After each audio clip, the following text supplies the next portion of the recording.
Welcome to part 2 of my Malaysia Airlines Business Class journey from India to Australia. This time we're flying the longer and far more exciting leg from Kuala Lumpur to Melbourne. Operated by the airline's brand new A330neo, featuring the latest business class suites and one I've been looking forward to try. Stick around to the end for a giveaway of the Malaysia Airlines amenity kit from this flight and learn how you can book this flight using coins. Our journey resumes at Kuala Lumpur International Airport's Terminal 1. With the longer layover, I had the chance to venture out and share my full ground experience here.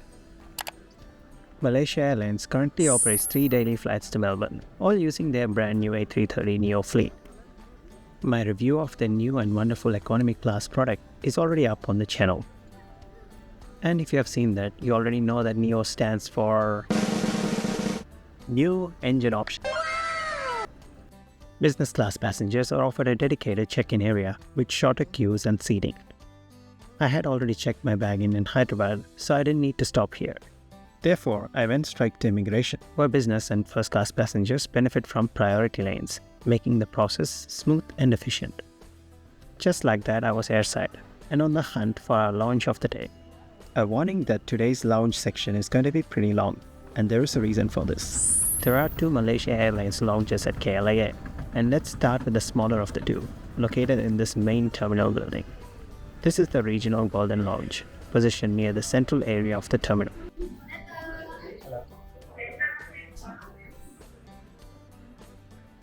It is a reasonably spacious and quiet lounge, offering a variety of amenities, including a live cooking station, which is always a favorite, and a buffet with a solid selection of hot dishes, snacks, and drinks. The highlight for me is the seating area, which overlooks the gates in the main terminal.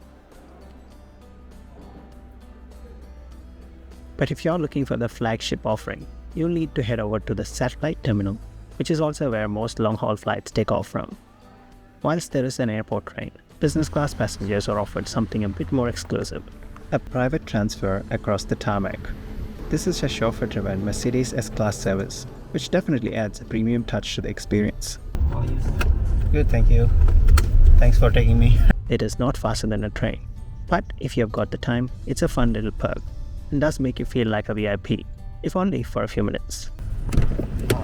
Once dropped off at the satellite terminal, I headed upstairs to the Malaysia Airlines Golden Lounge, this time the satellite version.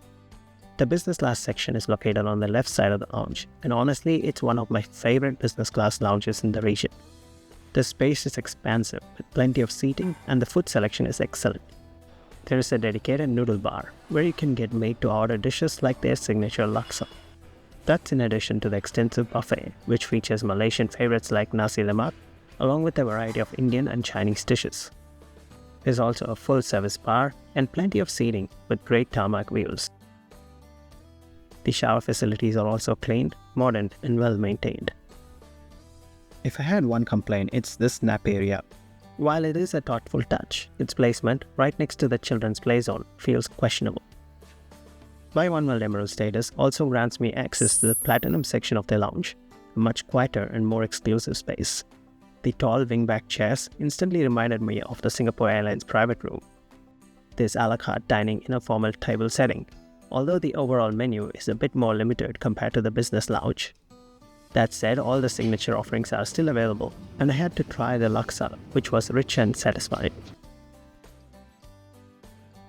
The view from the lounge gave me my first glimpse of our aircraft for the day, which was just ready for boarding.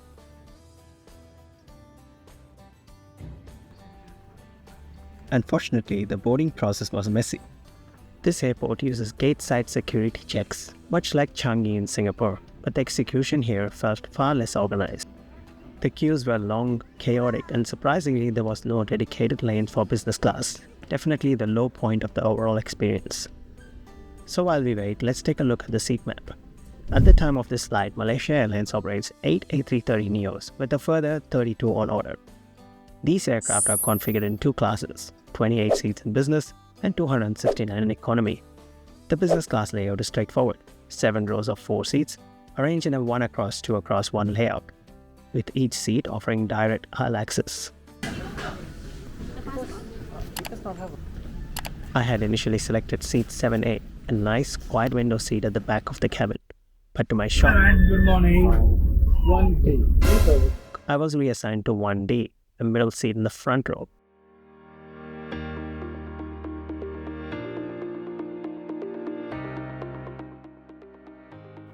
Once on board, I can already see how this cabin is a massive upgrade over their older A330 product.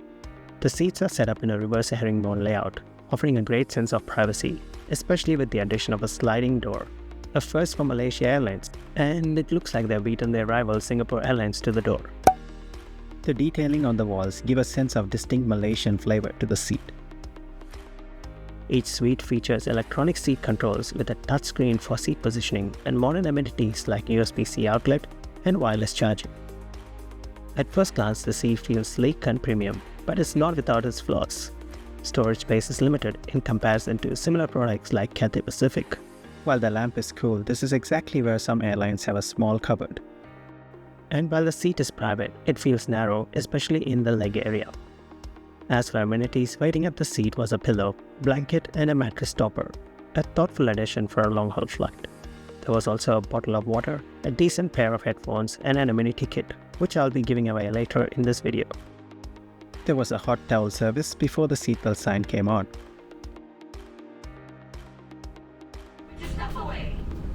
That catchy but now old Malaysia Airlines safety video played as we push back from the gate. Unfortunately, I'm stuck in a middle seat, so no takeoff footage today. But we were off on time for our 7-hour flight to Melbourne.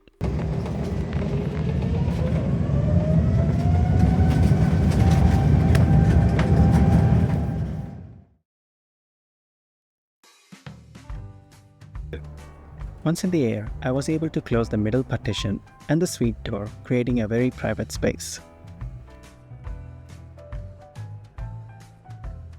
Though I should note that the door itself isn't particularly high. It's about head height while seated. Out comes the tray table as it's time to check out what's on the menu. And yes, there are 2 meal services, starting with brunch. Here, there were 3 options to choose from, and honestly, they all sounded pretty tempting. The tray table was set up with crisp white tablecloth, and the first course arrived. Creamy Greek yogurt with mango coulis and granola, a plate of fresh fruit, and a mango smoothie on the side. The yogurt was incredibly smooth, with the mango adding the right amount of tropical zing to it. And the mango smoothie was so good that I asked for a second glass, which the crew happily served. Then came the main course. Of course, I had to go with the signature nasi lemak, a dish that Malaysia Airlines usually nails. Fragrant coconut rice, crunchy anchovies, roasted peanuts, cucumber, and of course the rich rendang. Full of flavor, perfectly balanced, just the right combination of spice and comfort food. I've never had a bad meal on MH, and this continues today with the flavorful nasi lemak and great service. With the meal service wrapped up and the cabin lights dimmed, I was more than ready to get some rest. But first, a quick visit to the lavatory. There are 3 of these in this cabin, and they turned out to be identical to what I saw in economy a few days earlier. No extra amenities here, though I did appreciate the foot pedal for the bin. Back at my seat, I used the electronic controls to convert the suite into a fully flat bed. This is what the seat looks like when fully reclined. The provided mattress topper added a noticeable boost in comfort, but the footwell was a little snug, something to keep in mind. Halfway through the flight, I started to get a little peckish. The menu mentioned some dine-on-demand options, and naturally I had to test it out by ordering this refreshing plate of seasonal fruits. Here's a look at the Malaysia Airlines amenity kit, which as promised I'll be giving away. Made by Espinel of London, it contains skincare products from the French brand Peo. To enter, just leave a comment below telling me which airline is your favorite and why. I'll pick a winner before the end of the month. About 2 hours before landing, the dinner service began, starting with a serving of nuts and a drink. This was followed by the airline's signature satay service, 4 skewers with a choice of chicken, beef or a mix of both. As I mentioned in my previous flight video, I've become a huge fan of Malaysia Airlines satay. It is honestly the best satay in the sky. and I wish I could get some more.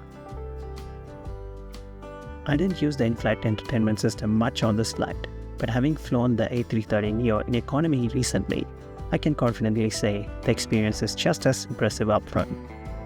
The screen is larger of course, but just as crisp and responsive. The content selection is identical, a solid lineup of movies and TV shows across genres. That said, I do wish they would add a nose or tail camera view. It is something that would have helped with being stuck in a middle seat. Wi-Fi is also included for free, and the speeds were good, but my one big gripe is that the in-flight calling is allowed. And yes, a few phones did ring during this flight. Well, I come in. Good evening. It is German capital. We're starting on descent number 6 minutes time. Just like that, we were on approach to Melbourne, ending this almost 8-hour journey on the new A330neo. Overall, this aircraft in general is a big leap forward for Malaysia Airlines.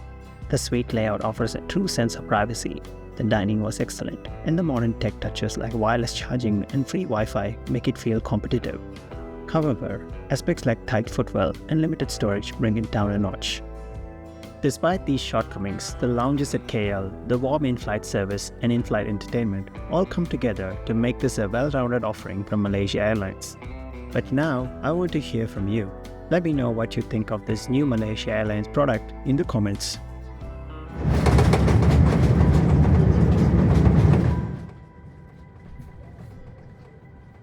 Thank you. See ya.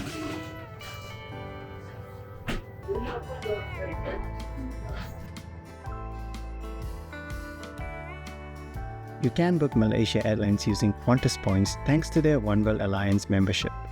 The flight from Kuala Lumpur to Melbourne will cost you 75,000 Qantas points, and the taxes are quite low for this redemption.